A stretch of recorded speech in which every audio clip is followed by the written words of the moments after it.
আসসালামু আলাইকুম। সুপ্রিয় চাকরি প্রত্যাশীগণ, সিভিল সার্জন কার্যালয় নিয়োগ বিজ্ঞপ্তি প্রকাশিত হয়েছে। স্বাস্থ্য সহকারী পদ সহ বিভিন্ন পদে আবেদন করতে পারবেন। JSC, SSC, HSC honours degree pass হলে আবেদন করতে পারবেন। তবে কি কি পদে আবেদন করতে পারবেন, শিক্ষাগত যোগ্যতা কি প্রয়োজন হবে, পদের সংখ্যা কত এবং আবেদন শুরু এবং শেষ তারিখ হবে, এ টু জেড বিস্তারিত তথ্য জানিয়ে দেওয়া হবে। সুপ্রিয় চাকরি প্রত্যাশীগণ, সিভিল সার্জন কার্যালয়ে স্বাস্থ্য সহকারী পদ সহ এখানে বিভিন্ন পদে আবেদন করতে পারবেন, যা আজকে এই ভিডিওতে জানিয়ে দেওয়া হবে। সুপ্রিয় চাকরি প্রত্যাশীগণ, দেখতে পাচ্ছেন গণপ্রজাতান্ত্রিক বাংলাদেশ সরকার সিভিল সার্জনের কার্যালয় ফরিদপুর নিয়োগ বিজ্ঞপ্তি প্রকাশিত হয়েছে। স্বাস্থ্য ও পরিবার কল্যাণ মন্ত্রণালয়ের স্বাস্থ্য সেবা বিভাগের সিভিল সার্জন কার্যালয় নিয়োগ বিজ্ঞপ্তি প্রকাশিত হয়েছে। সুপ্রিয় চাকরি প্রত্যাশীগণ, সর্বপ্রথম যে পদটি নিয়ে আলোচনা করব সেটা হলো ক্রমিক নম্বর 9, পদের নাম ল্যাব অ্যাটেন্ডেন্ট। এই পদের বেতন 8,500 থেকে 20,570 টাকা। পদের সংখ্যা হলো 1। শিক্ষাগত যোগ্যতা প্রয়োজন হবে মাধ্যমিক স্কুল সার্টিফিকেট বা এসএসসি পরীক্ষা উত্তীর্ণ হতে হবে। তারপর আছে ক্রমিক নম্বর 8, পদের নাম গাড়ি চালক। তবে গাড়ি চালক এই পদে 15তম গ্রেডে পদের সংখ্যা হলো 1 জন এবং 16তম গ্রেডে পদের সংখ্যা হলো 4 জন। সর্বমোট গাড়ি চালক পদে 5 জন জনবল নিয়োগ করা হবে। শিক্ষাগত যোগ্যতা প্রয়োজন হবে কোন স্বীকৃত বোর্ড হতে জুনিয়র স্কুল সার্টিফিকেট বা জেএসসি বা 8ম শ্রেণী পাশ হলে আবেদন করতে পারবেন। তবে অবশ্যই গাড়ি চালনায় ভারী বা হালকা যানবাহন চালনায় বৈধ ড্রাইভিং লাইসেন্স থাকতে হবে। অভিজ্ঞতা সম্পন্ন চালকগণকে অগ্রাধিকার দেওয়া হবে। তারপর আছে ক্রমিক নম্বর 7, পদের নাম ওয়ার্ড মাস্টার। এই পদের বেতন 9,300 থেকে 22,490 টাকা। পদের সংখ্যা হলো 1। শিক্ষাগত যোগ্যতা প্রয়োজন হবে উচ্চ মাধ্যমিক সার্টিফিকেট বা এইচএসসি পরীক্ষা উত্তীর্ণ হতে হবে। তারপর আছে ক্রমিক নম্বর 6, পদের নাম অফিস সহকারী কাম কম্পিউটার মুদ্রাক্ষরিক। পদের সংখ্যা হলো 7 জন। বেতন প্রদান করা হবে 9,300 থেকে 22,490 টাকা। শিক্ষাগত যোগ্যতা প্রয়োজন হবে কোন স্বীকৃত বোর্ড হতে উচ্চ মাধ্যমিক সার্টিফিকেট বা এইচএসসি পরীক্ষা উত্তীর্ণ হতে হবে। তবে অবশ্যই কম্পিউটার প্রশিক্ষণ প্রাপ্ত হতে হবে, তাহলে আপনি এই পদে আবেদনটি সম্পূর্ণ করতে পারবেন। তারপর আছে ক্রমিক নম্বর 5, পদের নাম স্টোর কিপার। এই পদের বেতন 9,300 থেকে 22,490। পদের সংখ্যা হলো 5। শিক্ষাগত যোগ্যতা প্রয়োজন হবে উচ্চ মাধ্যমিক সার্টিফিকেট বা এইচএসসি পরীক্ষা উত্তীর্ণ হতে হবে। তবে স্টোর কিপার নিয়োগের জন্য চূড়ান্ত বিবেচিত হলে সরকারি বিধি অনুযায়ী জামানত প্রদান করতে হবে। স্টোর কিপার পদে যে প্রার্থীকে নিয়োগ দেওয়া হবে তাকে অবশ্যই সরকারি নিয়ম অনুযায়ী জামানত প্রদান করতে হবে। তারপর আছে ক্রমিক নম্বর 4, সবচেয়ে জনপ্রিয় পদ, সেটা হলো স্বাস্থ্য সহকারী। এই পদের বেতন 9,300 থেকে 22,490 টাকা। সিভিল সার্জন কার্যালয়ের সবচেয়ে জনপ্রিয় পদ হলো স্বাস্থ্য সহকারী পদ। এখানে পদের সংখ্যা হলো 104। শিক্ষাগত যোগ্যতা প্রয়োজন হবে কোন স্বীকৃত বোর্ড হতে উচ্চ মাধ্যমিক সার্টিফিকেট বা এইচএসসি পরীক্ষা উত্তীর্ণ হলে আবেদনটি সম্পূর্ণ করতে পারবেন। তারপর আছে ক্রমিক নম্বর 3, পদের নাম কোল্ড চেইন টেকনিশিয়ান। এই পদের বেতন 9,700 থেকে 23,490। পদের সংখ্যা হলো 1। শিক্ষাগত যোগ্যতা প্রয়োজন হবে কোন স্বীকৃত বোর্ড হতে রেফ্রিজারেশন বা এয়ার কন্ডিশনিং ট্রেডে উচ্চ মাধ্যমিক সার্টিফিকেট ভোকেশনাল পরীক্ষা উত্তীর্ণ হলে আবেদনটি সম্পূর্ণ করতে পারবেন। তারপর আছে ক্রমিক নম্বর 2, পদের নাম পরিসংখ্যানবিদ। এই পদের বেতন 10,200 থেকে 24,680। পদের সংখ্যা হলো 4।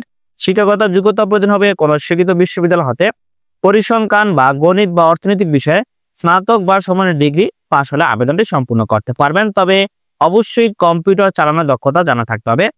তারপর আছে ক্রমিক নম্বর 1, পদের নাম 60, মুদ্রাক্ষরিক কাম কম্পিউটার অপারেটর। এই পদের বেতন 10,200 থেকে 24,680 টাকা। পদের সংখ্যা হলো 1। শিক্ষাগত যোগ্যতা প্রয়োজন হবে কোন স্বীকৃত বিশ্ববিদ্যালয় হতে স্নাতক বা সমানের ডিগ্রি পাস হতে হবে। তবে অবশ্যই কম্পিউটার প্রশিক্ষণ প্রাপ্ত হতে হবে। সুপ্রিয় চাকরি প্রত্যাশীগণ, সিভিল সার্জন কার্যালয় ফরিদপুরে নিয়োগ বিজ্ঞপ্তি প্রকাশিত হয়েছে, যা এখন আপনাদেরকে ধারাবাহিকভাবে বিস্তারিত তথ্য জানিয়ে দেওয়া হলো। কি কি পদে আবেদন করতে পারবেন এবং আবেদন করতে হলে শিক্ষাগত যোগ্যতা কি প্রয়োজন হবে, পদের সংখ্যা কি। তবে এই সার্কুলারের সর্বমোট পদের সংখ্যা হলো 129 পদে আবেদন করতে পারবেন।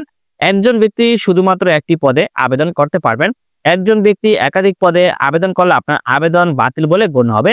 সুপ্রিয় চাকরি প্রত্যাশীগণ, এখন জানিয়ে দেওয়া হবে আবেদন করতে হলে প্রার্থীর বয়স হতে হবে 4 মার্চ 2025 খ্রিস্টাব্দ তারিখের মধ্যে, সর্বনিম্ন 18 বছর এবং সর্বোচ্চ 32 বছরের মধ্যে হলে আবেদনটি সম্পূর্ণ করতে পারবেন। তবে বয়স প্রমাণের ক্ষেত্রে কোনো এফিডেভিট গ্রহণযোগ্য হবে না। সম্পূর্ণ একটি সরকারি চাকরি নিয়োগ বিজ্ঞপ্তি। তবে যারা আবেদন করবেন তারা অবশ্যই অনলাইনে আবেদনটি সম্পূর্ণ করতে হবে। সেক্ষেত্রে এখানে দেখতে পাচ্ছেন পরীক্ষা অংশগ্রহণ ইচ্ছুক ব্যক্তি cs.foridpur.teletalk.com.video ওয়েবসাইটে প্রবেশ করে আপনার অনলাইনে আবেদনটি সম্পূর্ণ করতে হবে। তবে অনলাইনে আবেদনপত্র জমা দানের শুরুর তারিখ 17/2/2025 খ্রিস্টাব্দ সকাল 10 ঘটিকাতে এবং অনলাইনে আবেদনপত্র জমা দানের শেষ তারিখ 4-3-2025 খ্রিস্টাব্দ রাত 12টা পর্যন্ত অনলাইনে আবেদনটি সম্পূর্ণ করতে পারবেন। সম্পূর্ণ একটি সরকারি চাকরি নিয়োগ বিজ্ঞপ্তি সিভিল সার্জন কার্যালয়ে, যা আজকের ভিডিওতে জানিয়ে দেওয়া হলো। তবে কোন পদের জন্য আবেদন করতে হলে কত টাকা ফি প্রদান করতে হবে তা এখানে বিস্তারিত দেওয়া আছে, সেটা আপনারা দেখে নেবেন। এবং টেলিটক সিম থেকে কিভাবে আবেদন ফি প্রদান করবেন তা এখানে দেওয়া আছে। প্রথমত টেলিটক সিমে পর্যাপ্ত ব্যালেন্স রেখে মেসেজ অপশনে গিয়ে টাইপ করতে হবে CS Faridpur express, user ID লিখে সেন্ড করতে 16342 নম্বরে। ফিরতি মেসেজে আপনাকে একটি পিন নম্বর প্রেরণ করা হবে। দ্বিতীয়বার মেসেজ অপশনে গিয়ে টাইপ করতে হবে CS Faridpur express ES express, pin number লিখে সেন্ড করতে 16342 নম্বরে। তাহলে আপনার আবেদন ফি সম্পূর্ণ হয়ে যাবে। সুপ্রিয় চাকরি প্রত্যাশীগণ, সিভিল সার্জন কার্যালয় স্বাস্থ্য পরিবার কল্যাণ মন্ত্রণালয়ের অধীনে সিভিল সার্জন কার্যালয় ফরিদপুরের নিয়োগ বিজ্ঞপ্তি সম্পর্কে আজকের ভিডিওতে আপনাদেরকে বিস্তারিত তথ্য জানিয়ে দিলাম। ছেলে মেয়ে উভয় প্রার্থী আবেদন করতে পারবেন। তবে এই সার্কুলারে এখানে কিছু নিয়ম দেওয়া আছে, সেটা এখন আপনাদেরকে জানিয়ে দেওয়া হবে। যে সকল প্রার্থীগণ আবেদন করতে পারবেন, প্রার্থীগণকে ফরিদপুর জেলার স্থায়ী বাসিন্দা হতে হবে। শুধুমাত্র স্বাস্থ্য সহকারী পদের ক্ষেত্রে সংশ্লিষ্ট সাবেক ওয়ার্ড বা ইউনিয়নের স্থায়ী বাসিন্দা হতে হবে। সংশ্লিষ্ট ওয়ার্ডে যোগ্য প্রার্থী না পাওয়া গেলে একই ইউনিয়নের পার্শ্ববর্তী ওয়ার্ডের প্রার্থীদের নির্বাচন করা হবে। আশা করি আপনারা বুঝতে পারছেন, শুধুমাত্র স্বাস্থ্য সহকারী পদের কথা বলা হয়েছে। স্বাস্থ্য সহকারী শূন্য পদের তালিকা ওয়ার্ড, ইউনিয়ন, উপজেলা ভিত্তিক সিভিল সার্জন অফিস এবং উপজেলা স্বাস্থ্য পরিবার কল্যাণ কর্মকর্তার কার্যালয়ে নোটিশ বোর্ড ও ওয়েবসাইটে পাওয়া যাবে। সুপ্রিয় চাকরি প্রত্যাশীগণ, ফরিদপুর সিভিল সার্জন কার্যালয় অফিসিয়ালি ওয়েবসাইটে এই নিয়োগ বিজ্ঞপ্তিটি প্রকাশিত হয়েছে। সেখানে বিভিন্ন নিয়োগ সংক্রান্ত তথ্য আপনারা জানতে পারবেন। ধন্যবাদ সকলকে, ভালো থাকবেন, সুস্থ থাকবেন, আল্লাহ হাফেজ।